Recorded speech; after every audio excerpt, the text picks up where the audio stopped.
Hey everybody, how you doing? I am Dr. Alicia with Coaching with Dr. Alicia, and I have my good friend here, Miss Felice Hightower Britt. Felice, you want to introduce yourself?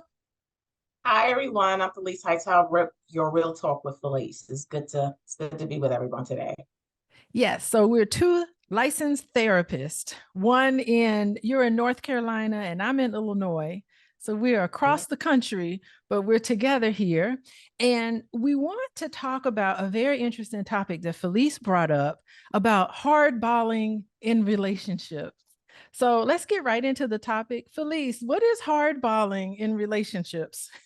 So, according to my research, it's saying that the term was originally coined by Logan Urey, director of relationship science at Hinge.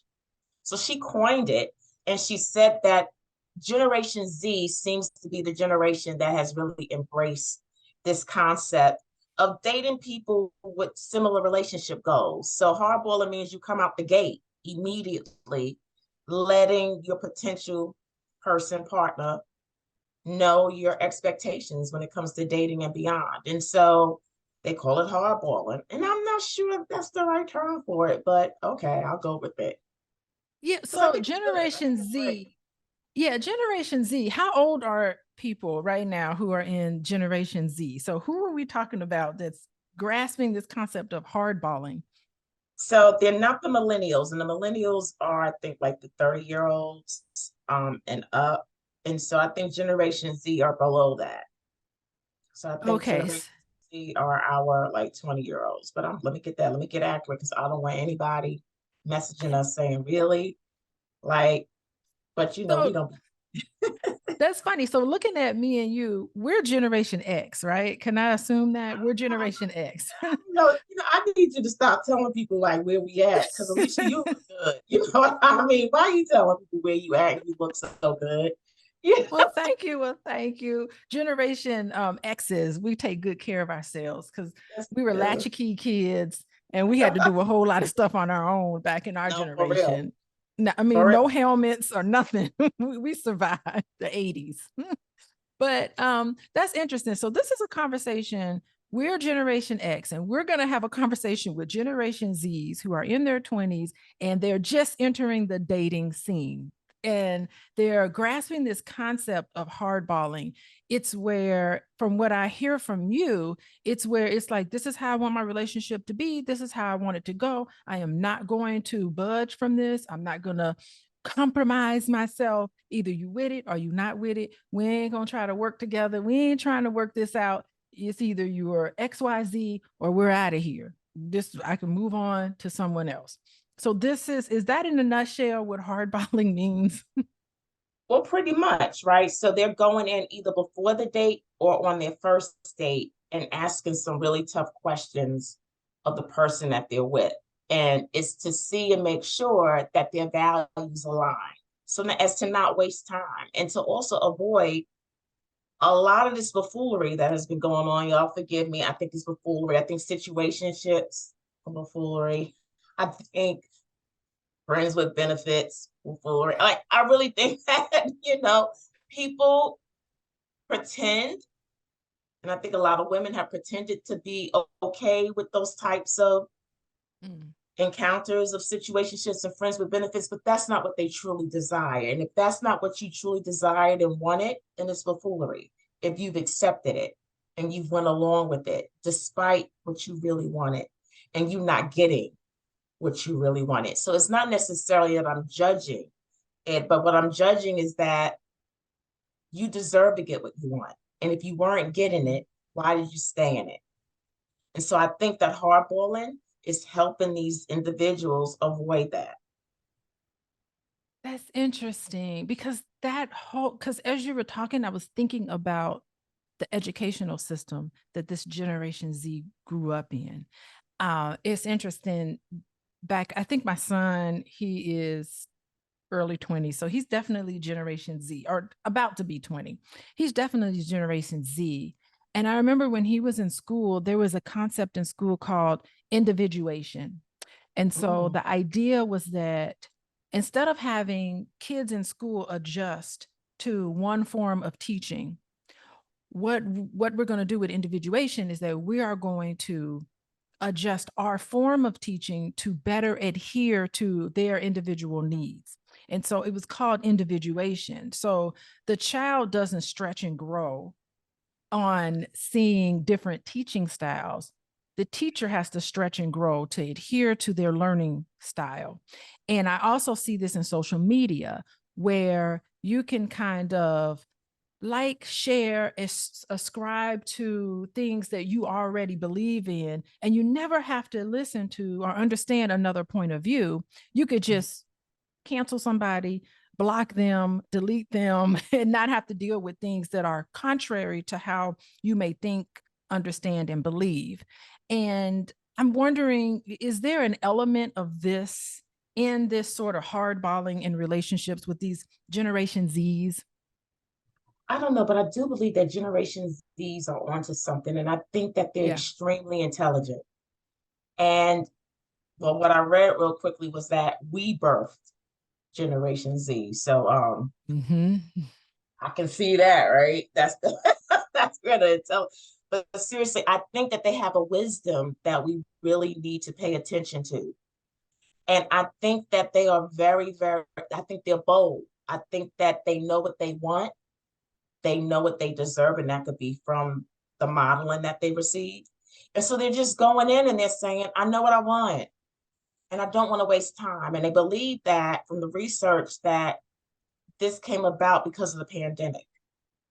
And I think when Ah, they were doing pandemic dating, a lot of time was wasted um, from their usual ways of dating on apps that didn't sit well with them. And so they're changing it. And I think a lot of us went through, like, I think a lot of people in our generation, that's what we did. Like, we went in up front, like, hey, where do you see yourself in the next 5 years? Do you want children? Um, do you want to be in a committed monogamous relationship or not? Like we went into relationships asking those questions so that we would know if this person was somebody we wanted to spend our time with. And I think that's a good way to approach dating and relationships. yeah. Okay. So I hear what you're saying. So it's almost like it's not that you have like total deal breakers. It's just that during the pandemic and other opportunities to really reach in and decide what you want in a relationship and what you feel like you deserve, and not having to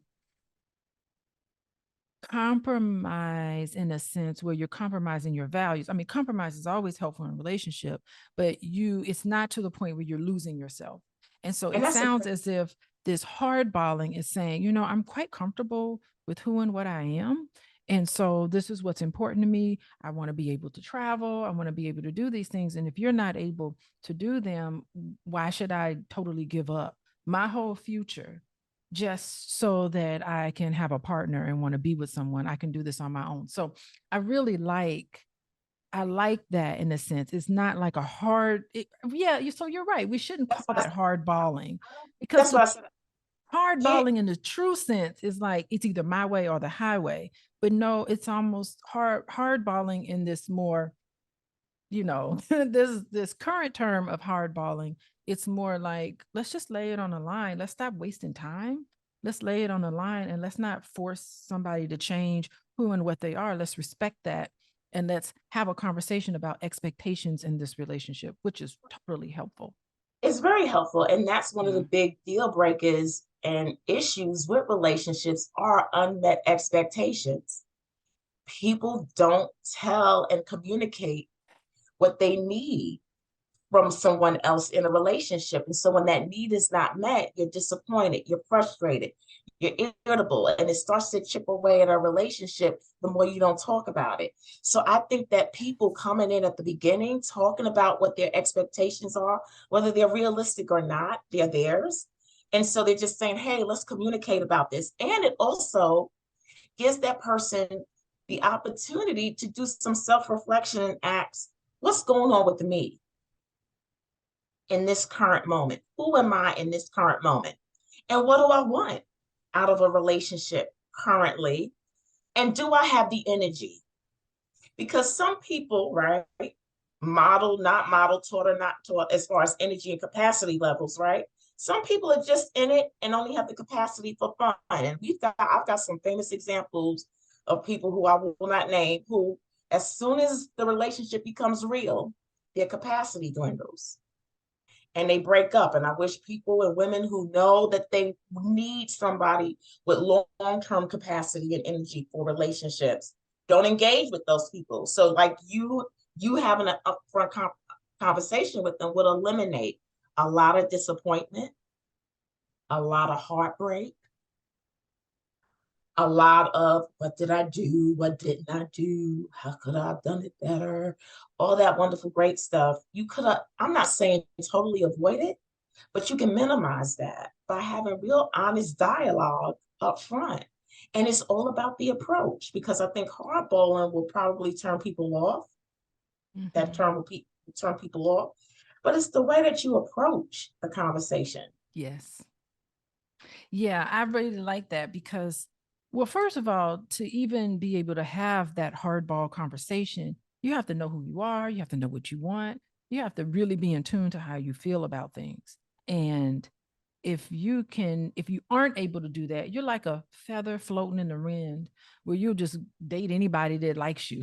You're just like, well, why did you date him? Because he liked me. Like, that's not good enough. So I And that's love what's that. going on. And At that's what's least going on. that's what's going on. And then I don't like the other pendulum of that is where it's like an ultimatum. It's like I'm forcing you to do this Mm. behavior, all or nothing consequences. I'm controlling you and forcing you into doing something or forcing you not to do something. And I'm placing the future of this relationship on the line just based on this one thing. So it's not floating in the wind, but it's not ultimatums. Hardballing is, from what I'm hearing from you, it's a way where you can listen to each other's wants and needs without judgment, um supporting each other. It could even be supporting you. Oh, really? So your idea is to cycle across America? I actually met somebody in Harvard. I went to Harvard for my spring break and I met a guy there who he gets on his bicycle and he rides his bike from Boston to Los Angeles. They do this in a group. You know what I mean? It's being able to just hear that and say, wow, that's interesting. So you want to ride your bike, not judging, all the way across America. How fascinating. And if that's something that doesn't resonate with you, you don't want to put someone down. You say, I don't want to date no biker person who's getting on their bike every year. It's being in tune with what is acceptable to you and what may not be acceptable. So I think that's it. I think the goal is to be honest and open with each other about what your needs and wants are, and having a conversation on whether you feel like you can support that or not. And if And not, guess why what? waste time? Uh-huh. But not only that, hardballing, I don't believe, and I'm open to feedback. I don't think it's just a straight cut line. I think it also opens up your options, right? So let's just say you really are attracted to this individual who doesn't align with your values from knowing upfront and communicating. You can keep them as a friend. You be like, Yeah. hey, I know where you stand, you know where I stand. And so, how about we can still communicate, we can still go out, we can even still possibly date. Just know that I am keeping my options open and available because I know what I want today. But I do like you. I am strongly attracted to you, and I'm enjoying my time right now with you. So I believe that it also opens up options for people to kind of know where they stand in relation to everybody and keep your options open, right? For the one, but at least you would have communicated upfront why the relationship may not necessarily move forward or why it may stay at a certain state because of the upfront communication and expectations talked about. Now, what I like about that is not coming from a place of neediness. Because Right. I do think that some people are in relationships and they're just like scared to be alone or don't think they'll find someone else. So when people are coming into it with their own expectations and things they can compromise on, there's some things you can compromise on, and there's some things that you just cannot. There's unacceptable things, and there's things that I can kind of be flexible with this, but it does take a strong sense of self. You have to know your worth in order to do that. And you can't come from a place of desperation and neediness and a mindset that there's a lack. There's a lack of eligible women or a lack of eligible men. You have to come with it with there's an abundance. And my perfect person is there for me. And I will find that person when the time is right. So it's trusting the process of that whole thing. That's what it takes in order for this sort of hardballing to really play out in the way you're talking about. And it also helps the individuals not put all their eggs in one basket, because Yes. what tends to happen is that, this is what I tell some ladies, is like they'll find a guy they're dating, but they really haven't shared everything and their expectations up front. And you're starting to like this individual, starting to daydream about him or her, starting to Sorry, we got bombed here. Video bombed over here. starting Hmm. to fantasize, about the individual, and their emotions are starting to get somewhat attached to just this one person, and y'all haven't had the talk or any kind of talk, and you're possibly on a rotation, right? So that guy probably has you, or that girl probably has you on their Monday, Wednesday, and Friday. So every Monday, Wednesday, and Friday, you hear from them, right? Like clockwork. And so that repetition, right, makes you feel as if you're special, that they're really thinking of you, but y'all haven't had the talk, and all your are in this one basket, and y'all haven't had the talk. And so you get hurt when you find out that you've been in rotation and that they've had and been talking to other people, but you could have been doing the same, but because y'all haven't had to talk. And I tell my clients, as long as y'all haven't had to talk and y'all haven't communicated what these Generation Zs are doing about all of our, y'all are not in a relationship at all. And you are free to continue to explore your options.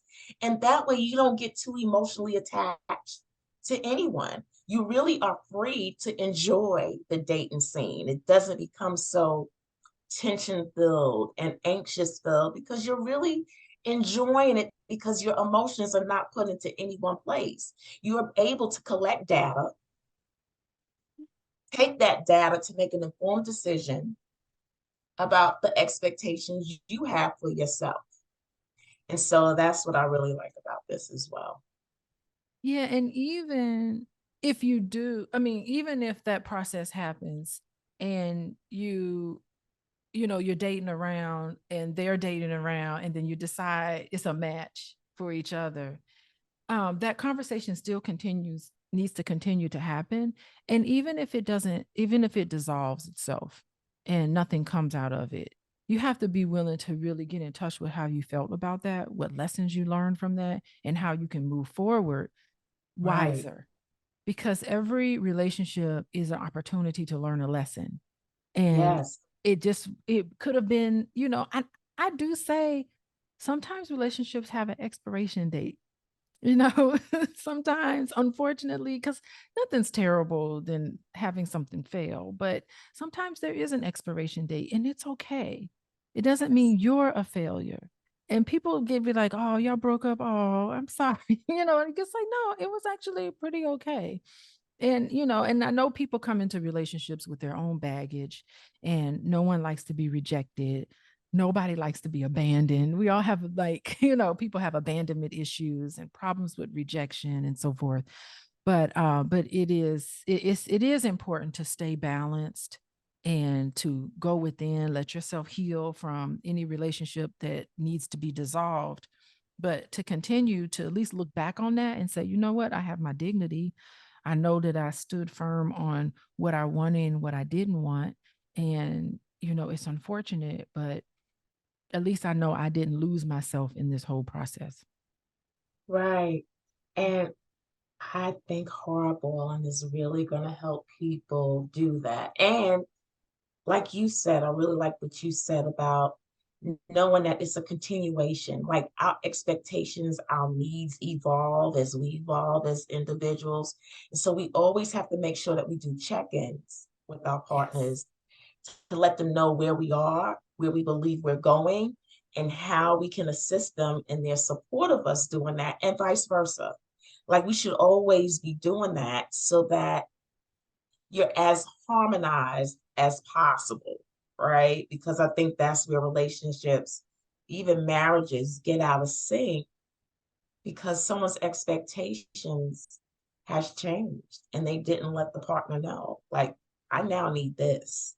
You've got to do check-ins and you've got Yeah. to educate.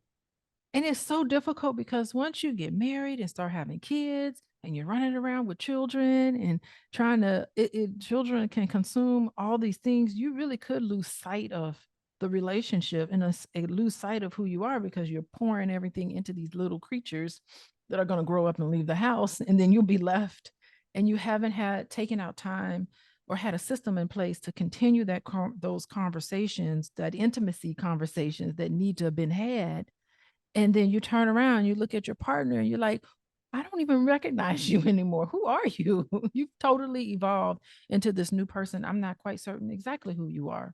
So that intimacy, it's so tough on young marriages and people who are just starting out with small children.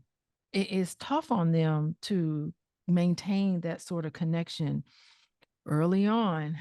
It's tough. Right. And that's where that's what I like about Harbor. Like it's early on communication. And one of the things that I share with clients, especially couples who are considering marriage, you must always realize that the two of you are first, and y'all will always be first and united front.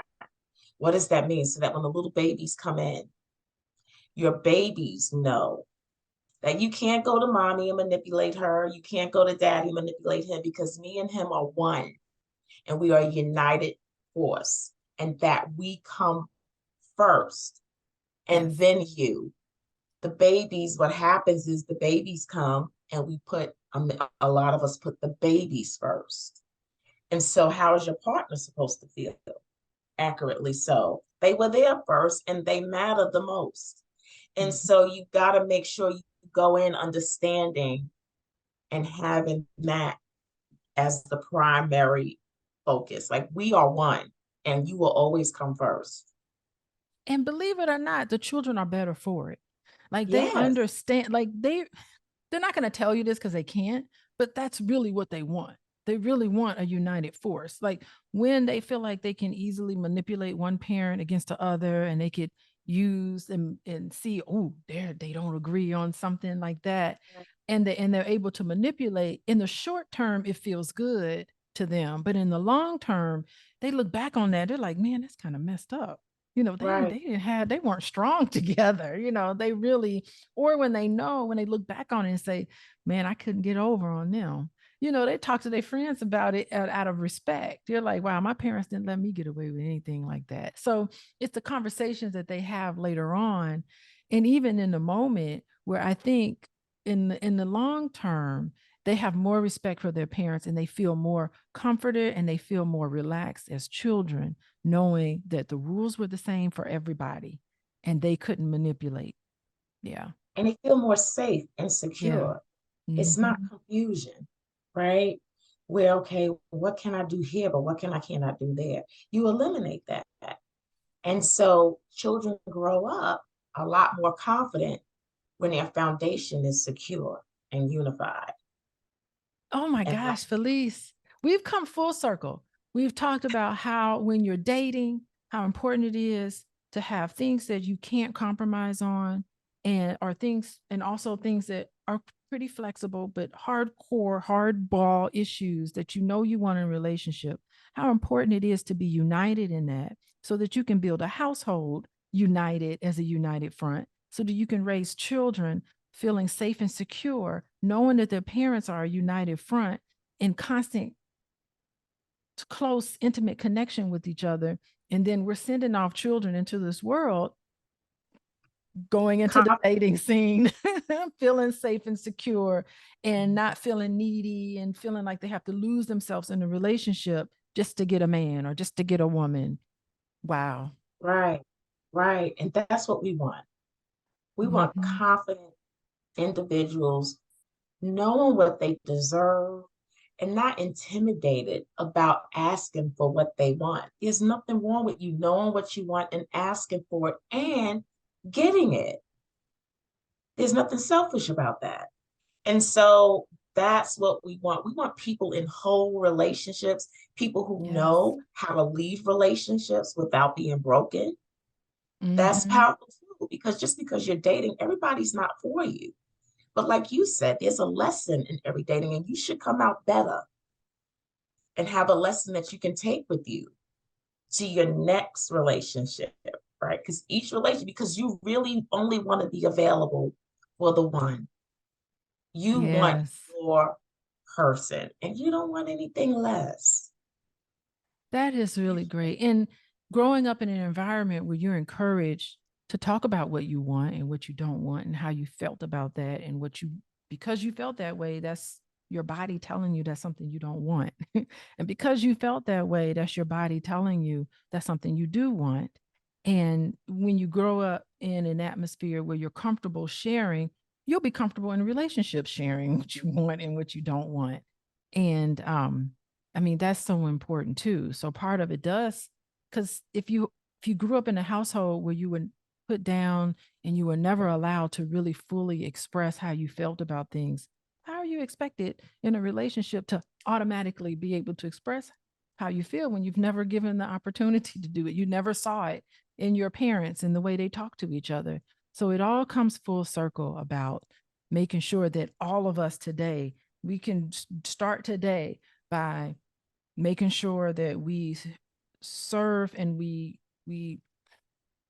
interact with our loved ones in a place of integrity and not feeling like you have to Mm, compromise yourself. If we all did that today, we'd have all of us did that today. I really do think that we would really live. I know it sounds crazy, but we really would live in a better world. I think so too. And you said a powerful word. You said integrity, because a lot of people feel like the dating scene is gamey, right? It's schemy. And it can be because people's intentions are not pure. Mhm. And my thing is, you don't have to be judged because you can do and be you. If you really don't want a long term relationship, there are plenty of people who don't want them either. But you being upfront about it removes the gaminess out of it, right? Because at some point, you're not going to stay where you are today either, even if you are somebody who only wants to have fun. You may not always want to be like that. And so karma is real. So the Mhm. seed that you put out, because we're all people, we all are responsible for how we leave people. And Yes. so the seed you put out there will come back, because there's going to come a day where you don't want to game anymore, where you are going to want to settle down. And you're not going to want to have to question and be leery about the other person on the other side of you who you're really digging that they can do what you did to them.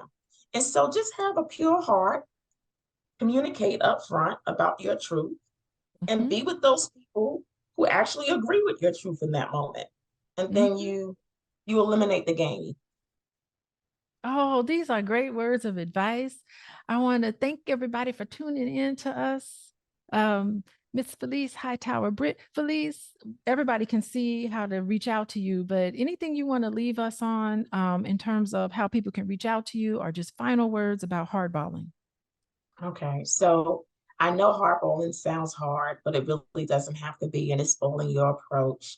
And kudos to the people who are embracing it and getting what they want.